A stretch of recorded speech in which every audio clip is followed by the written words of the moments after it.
Of course, when you've got a strut rebuild on the go, you've got to do all the bearings and the hubs. But I'd just like to show you this. Not sure whether you can hear or not, but these bearings are pretty loose.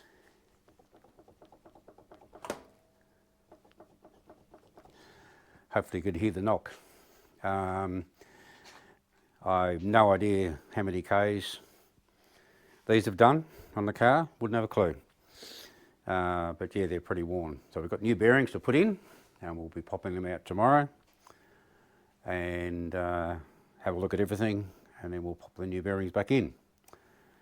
Yeah, it's coming along slowly, but always quite a bit of work to do when you pull struts apart. They're going to be new shock absorbers inserts go in, and it should go together quite well. You might be interested to see how we hold the strut in the vise. So we have 2 blocks of wood. This is, I'll just undo a little bit. They're split, and just hardwood, and they're bored fractionally smaller than the OD of the tube. And when you put it in the vise, it clamps up and holds the tube very tight without crushing the tube. Now, I've seen people hold things with all sorts of different apparatus, and the risk of injuring the tube, crushing it, whatever, is quite high. So I know you've got to have a lathe to do these things, but believe me, they are really, really worthwhile doing.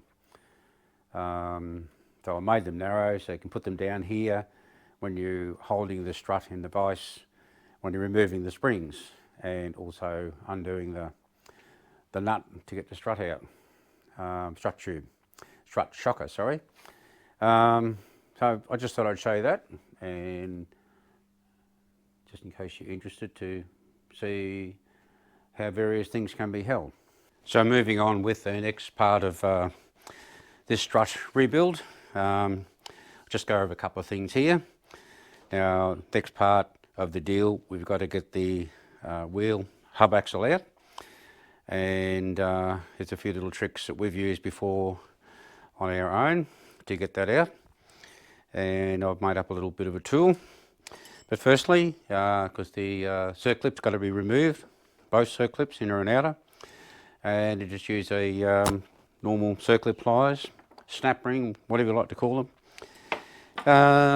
So on the bottom spring platform here, someone's had a bit of a whack with a hammer to get a bit of extra clearance there. I don't know why people do that. It's a bit silly.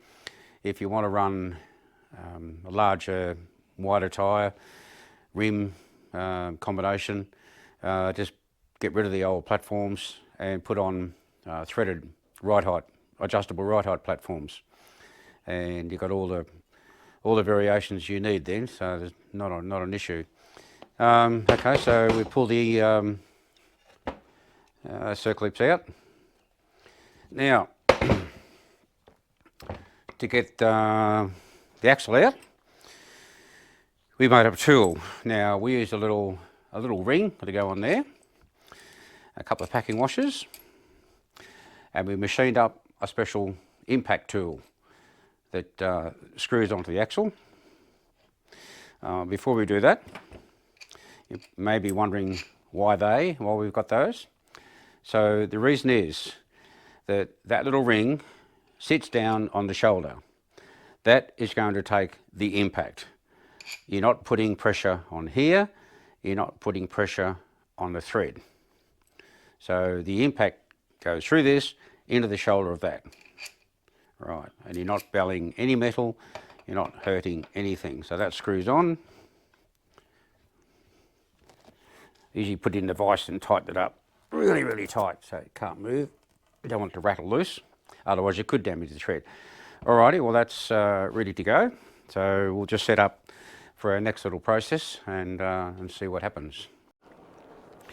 Okay, so what we're doing is applying a little bit of heat with the oxy torch. We're not using a huge flame. We just want to apply a little bit of heat to the casting. Probably won't be able to handle it after we finish this. But what it does is expand the alloy enough to let the grip go on the bearing, and a little bit of luck, it'll pop out. And then we take the tool off and unscrew it and drop it out, and then we'll press the other bearing out on the press. So these are always bits of sods to get out. But if you've got the right tools, now you might probably wondering why I've got the old tyre there. Well, that's to absorb the impact of when you're hitting it with the persuader. So that'll probably do it. Don't want any more than you can handheld. So roll her over.